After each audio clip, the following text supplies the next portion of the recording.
Hello दोस्तों, स्वागत है आपका एक बार फिर से रावत सिंधी क्लासेस में।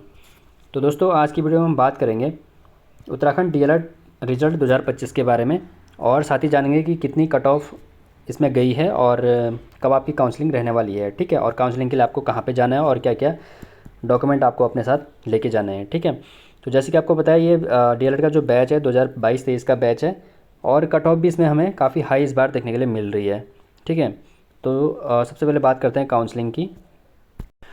तो दोस्तों, राज्य शैक्षिक अनुसंधान प्रशिक्षण परिषद उत्तराखंड के द्वारा, ठीक है, आपकी काउंसलिंग की डेट जारी कर दी गई है 27 मार्च 2025 को। जो आपका रिजल्ट जारी किया गया था, जो औपबंधिक सूची थी, उसकी काउंसलिंग की जो डेट है वो 7, 8, 9 और अप्रैल 2025 को क्या की जाएगी, आयोजित की जाएगी। ठीक है, और कहाँ पे की जाएगी, इसका जो स्थान रहने वाला है ये आपका रहेगा राज्य शैक्षिक अनुसंधान एवं प्रशिक्षण परिषद एनसीईआरटी उत्तराखंड, ननूरखेड़ा देहरादून के सभागार में। ठीक है, तो ननूरखेड़ा देहरादून में आपको वहाँ पे काउंसलिंग में उपस्थित होना है, अगर आपका रिजल्ट में नाम है, अगर आपने पेपर क्वालिफाई किया है तो। ठीक है, और साथ ही जानेंगे कि किस वर्ग की, किस स्ट्रीम की काउंसलिंग कब है। तो 7 अप्रैल को विज्ञान वर्ग की काउंसलिंग है, यानी कि 1 से 100 तक की। ठीक है, 1 से 100 तक के जो क्रमांक हैं, अगर 1 से 100 तक के क्रमांक में आपका नाम है तो आपको 7 तारीख को ननूरखेड़ा देहरादून में जाना है काउंसलिंग के लिए, अगर आप विज्ञान वर्ग से हैं तो। ठीक है, और विज्ञानेतर वर्ग की भी उसी दिन है, और 1 से 100 तक के क्रमांक तक के जो काउंसलिंग है वो भी उसी दिन है, आर्ट स्ट्रीम वालों की। ठीक है, जो विज्ञानेतर वर्ग के होते हैं। फिर 8 तारीख को विज्ञान और विज्ञानेतर दोनों की है, 101 से लेकर 210 तक। अगर इसके बीच आपका नाम है तो आपको 8 तारीख को जाना है, और 211 से लेके और 306 या 323 तक अगर आपका नाम है, इसके बीच में आपका नाम है, तो आपको 9 तारीख को देहरादून में काउंसलिंग के लिए उपस्थित होना है। ठीक है, और आपको जो डॉक्यूमेंट हैं वो अपने सारे डॉक्यूमेंट, ओरिजिनल डॉक्यूमेंट आपको लेके जाने हैं। 10, 12, बीए बीएससी के जो आपके डॉक्यूमेंट हैं वो सारे आपको वहाँ पे लेके जाने हैं। ठीक है, साथ ही आपका जो रिजर्वेशन के जो डॉक्यूमेंट हैं, चाहे आप, अगर आप ईडब्ल्यूएस से बिलोंग करते हैं तो उसका ओरिजिनल डॉक्यूमेंट आपको लेके जाना है। एससी, ओबीसी या फिर एसटी, ये सारे डॉक्यूमेंट आपको लेके जाना है। और इस बार जो सबसे नया जो रिजर्वेशन जुड़ा है वो जुड़ा है आरए का। ठीक है, ये आरए कई लोगों की समझ में नहीं आ रहा है कि आरए क्या है। तो आरए उन लोगों का है जो राज्य आंदोलनकारी हैं। ठीक है, उनके लिए जो 10% गवर्नमेंट ने अभी नया क्षैतिज आरक्षण लागू किया है, तो वो सबसे पहले हमें जो देखने के लिए मिल रहा है इस डीएलएड के रिजल्ट में, हमें सबसे पहले देखने के लिए मिल रहा है। ठीक है, और उससे क्या हुआ है कि काफ़ी हर स्ट्रीम की सीटें उससे क्या हुई हैं, प्रभावित हुई हैं। अभी देखते हैं, कट ऑफ में देखते हैं। तो ये है दोस्तों यहाँ पे कट ऑफ जो जारी की है। ठीक है, तो इसमें देखेंगे कि अगर सबसे पहले मैं यूआर की बात करूँ, जनरल की, अनरिजर्व्ड कैटेगरी की, तो इसमें जो यूआर फीमेल है, इनकी जो कट ऑफ गई है ये 138 पे गई है। ठीक है, यूआर जो स्वतंत्रता संग्राम सेनानी हैं, इनकी कट ऑफ 124 पे रुकी है। यूआर एक्स सोल्जर हैं, इनकी कट ऑफ 122 पे रुकी है। और यूआर जो फिजिकल हैंडीकैप है, इनकी कट ऑफ अलग अलग कैटेगरी के हिसाब से अलग अलग रुकी है। किसी की 141, किसी की 102, 120, 106 पे रुकी है। वहीं यूआर ऑर्फनेज की बात करो, अनाथों की, तो इनकी कट ऑफ 95 पे रुकी है। और यूआर अनरिजर्व्ड आरए, ये दोस्तों इसकी जो मैं बात कर रहा था, ये सबसे नया रिजर्वेशन इस बार जुड़ा है। सबसे पहले डीएलएड के रिजल्ट में ये रिजर्वेशन देखने के लिए मिल रहा है। आरए मतलब राज्य आंदोलनकारी, इनके लिए 17 सीटें अलॉट की गई थी गवर्नमेंट के द्वारा, और 17 सीटों पे ही सिलेक्शन हुआ है। और इनकी जो कट ऑफ गई है वो 110 नंबर पे इनकी कट ऑफ गई है। ठीक है, तो ये ऐसा नहीं है कि जो राज्य आंदोलनकारी है ये केवल जनरल में ही है, ये क्षैतिज आरक्षण है। आपको पता होना चाहिए, जो क्षैतिज आरक्षण है ये क्या होता है, हर वर्ग के अंतर्गत होता है, हर वर्ग के अंतर्गत होता है। फिर वो क्या होगा कि एससी में भी, जो एससी कैटेगरी है इसमें भी आरए होगा, एसटी कैटेगरी है इसमें भी आरए होगा, राज्य आंदोलनकारी के लिए रिजर्वेशन होगा, उसमें भी 10%। ओबीसी होगा, इसको ऐसे समझते हैं, यूआर होगा, जनरल होगा, तो इसमें भी आरए होगा। ठीक है, एससी होगा, इस कैटेगरी में भी आरए को रिजर्वेशन मिलेगा। एसटी होगा, एसटी में भी आरए को रिजर्वेशन मिलेगा। ओबीसी होगा, उसमें भी आरए को रिजर्वेशन मिलेगा। कितना मिलेगा, 10% रिजर्वेशन मिलेगा। ठीक है, यानी कि मान लो अगर यूआर की अगर 10 सीटें हैं तो आरए की कितनी सीटें होंगी, 1 सीट होगी। और अगर यूआर की 100 सीटें होंगी तो आरए की कितनी सीटें होंगी, उसमें 10 सीटें राज्य आंदोलनकारी उसमें लेके चले जाएंगे। ठीक है, तो इसीलिए इनकी जो कट ऑफ है इतनी कम गई है। ओबीसी होगा उसमें भी आरए होगा, और जो ईडब्ल्यूएस है, उसमें भी आरए होगा। तो हर कैटेगरी की जो सीटें हैं वो राज्य आंदोलनकारी के आरक्षण से क्या हुई हैं, प्रभावित हुई हैं। ठीक है, ये आपको समझने वाली बात है। इसमें देखते हैं कि अभी मैं यूआर में दिखा दूंगा कि यूआर में जो आ रहे हैं राज्य आंदोलनकारी, इनकी कट ऑफ 110 गई है। और यूआर, अगर मैं जनरल बॉयज़ की बात करूं, जो यूआर में है अनरिजर्व है और अनरिजर्व बॉयज़ है, मतलब जो बॉयज़ हैं वो अगर यूआर से बिलोंग करते हैं तो उनकी जो कट ऑफ है 150 गई है। हालांकि यहाँ पे बॉयज़ की कोई कट ऑफ नहीं होती है, बॉयज़ के लिए कोई सीटें रिजर्वेशन नहीं होती है जनरल बॉयज़ के लिए। फिर चाहे वो जनरल बॉयज़ हो, चाहे एससी का बॉयज़ हो, चाहे एसटी का बॉयज़ हो, चाहे ओबीसी का बॉयज़ हो, इनके लिए कोई भी सीट आरक्षण रिजर्व नहीं होती है। क्योंकि जो यूआर की जो ये सीटें होंगी ना, यूआर की जो ये 69 सीटें हैं, इन पे हर कोई क्या कर सकता है, फ़ाइट करता है। ठीक है, तो ये 69 जो ये 68 सीटें हैं, इसको ऐसा समझते हैं कि जो ये जनरल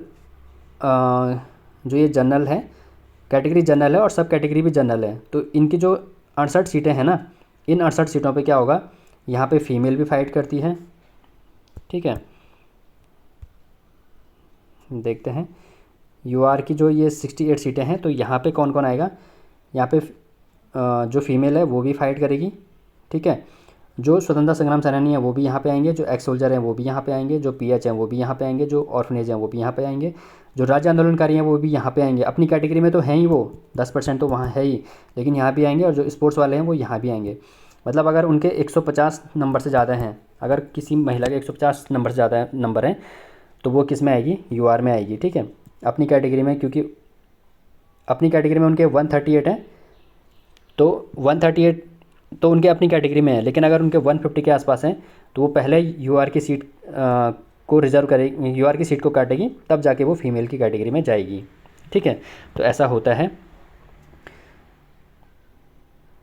यूआर बॉयज़ के लिए। तो बॉयज़ की बात करें तो बॉयज़ के लिए तो सीटें कहीं भी रिजर्व नहीं होती हैं, और बॉयज़ को जो फाइट करनी होती हैं वो इतनी ही सीटों पे करना होता है, मतलब इसी सीट पे करना होता है, और इस पर हर कोई आ सकता है। ठीक है, तो जो मैं कर रहा था, राज्य आंदोलनकारियों की बात कर रहा था, उनकी जो सीटें थी, अब देखो यहाँ पे एसटी है, एसटी में भी आपको रिजर्वेशन मिलेगा। राज्य आंदोलनकारियों के लिए रिजर्वेशन मिल जाएगा, कितना, एक सीट उनके लिए रिजर्व है, और उनकी जो कट ऑफ गई है वो 91 गई है। वैसे ही ओबीसी है, ओबीसी में राज्य आंदोलनकारी है, उनके लिए 5 सीटें रिजर्व हैं, वहाँ पे कट ऑफ गई है 98। ठीक है, वैसे ही ईडब्ल्यूएस में होगा, ये यहाँ पे दिख रहा है ना, ईडब्ल्यूएस में आ रहे हैं राज्य आंदोलनकारी, इनके लिए 3 सीटें थी, इनकी जो कट ऑफ गई है 77 पे गई है। तो जो राज्य आंदोलनकारी हैं इनके लिए जो 10% जो रिजर्वेशन है वो हर वर्ग के अंतर्गत इनको मिला है। तो हर वर्ग इनसे क्या हुआ है, प्रभावित हुआ है। इसलिए इस बार की जो कट ऑफ है इतनी हाई हमें देखने के लिए भी मिल रही है। उसका एक रीज़न ये भी है। ठीक है, बाकी जो ये रिज़ल्ट है, इसका रिज़ल्ट आप देख लेना अपने हिसाब से। इसका जो पीडीएफ है, ये पीडीएफ थोड़ा ये मूव नहीं हो रहा था, सही से बैठ नहीं रहा था इस पर स्क्रीन पे। तो इसका जो पीडीएफ है वो आप ukdled.com, आपको वेबसाइट बता देता हूँ, ukdled.com की वेबसाइट है, वहाँ से आप इसको पीडीएफ को, रिजल्ट को डाउनलोड कर सकते हैं। नहीं तो इसको टेलीग्राम ग्रुप में प्रोवाइड करा दूँगा, वहाँ से भी आप इस पीडीएफ को डाउनलोड कर सकते हैं। ठीक है, और जो टेलीग्राम का ग्रुप है, जो लिंक है, सॉरी, वो उसका जो लिंक है वो डिस्क्रिप्शन बॉक्स में, वीडियो के डिस्क्रिप्शन बॉक्स में दे दूँगा, वहाँ से आप डाउनलोड कर लेना। ठीक है, तो ये पीडीएफ है इसका। ठीक है, ऐसी कट ऑफ। और ये है अदर ग्रुप की, अदर ग्रुप मतलब आर्ट स्ट्रीम की। इसके बाद बात करते हैं साइंस स्ट्रीम की। तो साइंस स्ट्रीम की तो इससे भी हाई कट ऑफ गई है। साइंस स्ट्रीम की बात करें तो साइंस स्ट्रीम में भी आपको क्या मिलेगा, वही जो राज्य आंदोलनकारी है आरए, इनका भी वही रोल मिलेगा जो अदर ग्रुप में था। ठीक है, इसीलिए इस बार थोड़ा कट ऑफ क्या मिल रही है हमें देखने के लिए, हाई मिल रही है। तो यहाँ पे बात करेंगे यूआर में फ़ीमेल की जो कट ऑफ गई है साइंस में वो 152 पे गई है। और यूआर में जो यूआर की कट ऑफ गई है, यहाँ पे 70 सीटें थी और 160 नंबर पे यहाँ पे क्या गई है, कट ऑफ गई है 200 में से। आपको पता ही है 200 नंबर का पेपर था, तो 200 में से 160 नंबर की क्या गई है, यहाँ पे कट ऑफ गई है, जो काफ़ी हाई है। और अगर राज्य आंदोलनकारियों की बात करें तो इनके लिए 17 सीटें थी, उनकी जो कट ऑफ गई है मात्र 119 नंबर, 119 नंबर पे इनकी क्या गई है, कट ऑफ गई है। ठीक है, तो साइंस में काफ़ी हाई कट ऑफ हमें देखने के लिए मिल रही है। हालांकि साइंस में हर बार कट ऑफ हाई रहती है, लेकिन इस बार तो कुछ ज़्यादा ही दिख रही है, क्योंकि सीटें कम हो गई ना। एक तो राज्य आंदोलनकारियों के आने से इनके 10% जो रिजर्वेशन मिला है, इनके आने से सीटें क्या हो गई हैं, कम हो गई हैं। और ठीक है, और ये सीटें आपको ऐसा नहीं है कि केवल यूआर में ही है, हर कैटेगरी में है। यहाँ पे देखिए, यहाँ पे जो एससी है, सॉरी जो एससी है वहाँ पे राज्य आंदोलनकारियों के लिए जो 6 सीटें थी, इनमें 3 का सिलेक्शन हुआ है, 64 इनकी कट ऑफ गई है। ठीक है, एसटी में राज्य आंदोलनकारियों के लिए 2 सीटें थी, यहाँ पे एक भी कैंडिडेट इनको नहीं मिला है। ओबीसी में बात करें तो ओबीसी में जो राज्य आंदोलनकारी हैं, इनके लिए 4 सीटें थी, इनकी जो कट ऑफ गई है 110 गई है। साइंस स्ट्रीम की बात कर रहा हूँ मैं। वहीं ईडब्ल्यूएस की बात करें तो यहाँ पे ईडब्ल्यूएस में राज्य आंदोलनकारियों के लिए 3 सीटें थी, और इनकी जो कट ऑफ गई है वो 99 पे गई है। तो हर वर्ग में ये सीटें कम हुई हैं। बाकी जो टोटल सिलेक्शन हुआ है साइंस स्ट्रीम में वो 306 लोगों का हुआ है, और अदर ग्रुप में जो सिलेक्शन हुआ है वो 323 लोगों का उसमें जनरल अदर ग्रुप में सिलेक्शन हुआ है। ठीक है, तो ये बता दिया मैंने आपको। बाकी जो रिज़ल्ट है ये ukdealer.com से आप डाउनलोड कर लेना। इस पर थोड़ा देखने में दिक्कत हो रहा था, ये PDF स्क्रीन पे थोड़ा सेट नहीं हो रहा था। ठीक है, तो ये थी इसकी कट ऑफ। बस आपको केवल मुझे ये बताना था कि जो इस बार कट ऑफ इतनी हाई गई है, ये गई है राज्य आंदोलनकारियों के कारण। राज्य आंदोलनकारियों के लिए जो 10% गवर्नमेंट ने रिजर्वेशन दिया है, इनके कारण। और जबकि राज्य आंदोलनकारियों की पूरे उत्तराखंड में जो, अगर जनसंख्या की बात करूँ, पॉपुलेशन की बात करूँ, तो वो मात्र आपको पता है कितनी है कि 0.001% है। ठीक है, तो इतनी पॉपुलेशन है केवल राज्य आंदोलनकारियों की, जो राज्य आंदोलनकारी आश्रित हैं उनकी 0.001% पॉपुलेशन है, और इनके लिए जो रिजर्वेशन दिया है वो 10% रिजर्वेशन दिया है। तो ये एक तरफ से मतलब देखा जाए तो राज्य आंदोलनकारियों के लिए इतना रिजर्वेशन देने की ज़रूरत ही नहीं थी। अगर उनको देना भी था तो आप उनको इतनी पॉपुलेशन को अगर आप अगर आपने दिया है तो आप 2% दे सकते थे, या फिर 5% दे सकते थे। 10% देना काफ़ी बड़ी बात है अपने आप में। पहले ही सीटें नहीं निकलती हैं, और ऊपर से हर वर्ग इनसे क्या हुआ है, प्रभावित हुआ है। तो यही मुझे आपको इस बार बताना था। बाकी काउंसलिंग का मैंने बता दिया, आपकी काउंसलिंग कब है। ठीक है, तो और दूसरा डीएलएड की कट ऑफ इस बार इसलिए हाई गई है क्योंकि अभी जो डीएलएड में वैकेंसी आई थी 2020 में, जो वैकेंसी आई थी लगभग 3000 पोस्टों पे आई थी। 2904 या ऐसी कुछ पोस्टें थी, लगभग 3000 मान के चलते हैं, 3000 पोस्टों पे आई थी। इसमें गवर्नमेंट ने 5 काउंसलिंग कर दी है। 5 काउंसलिंग करने के बाद भी इसमें क्या सीटें बची हैं, 700 सीटें इसमें क्या बची हैं, खाली गई हैं। ठीक है, इस पर कैंडिडेट ही नहीं मिले हैं, तो इसलिए भी डीएलएड में इस बार कट ऑफ हाई गई है। उसका देखते हैं एक बार थोड़ा। तो जो बेसिक शिक्षक भर्ती का जो दूसरा चरण है, उसको शुरू करने के लिए अभ्यर्थी क्या गए थे, शिक्षा मंत्री से मिलने, डॉक्टर धन सिंह रावत जी से मिलने गए थे। तो उन्होंने वो कहा कि दूसरा चरण शुरू किया जाए, जिसमें 700 से ज़्यादा सीटें यहाँ पे खाली हैं, इन पे भी भर्ती की जाए। ठीक है, क्योंकि अभी जो, अगर मैं डीएलएड की बात करूँ तो अभी जो उत्तराखंड में, पहले इसको देख लेते हैं। तो गुरुवार को ये लोग डाइट से डीएलएड प्रशिक्षित युवाओं यमुना कॉलोनी में मुख्यमंत्री से मिलने गए थे।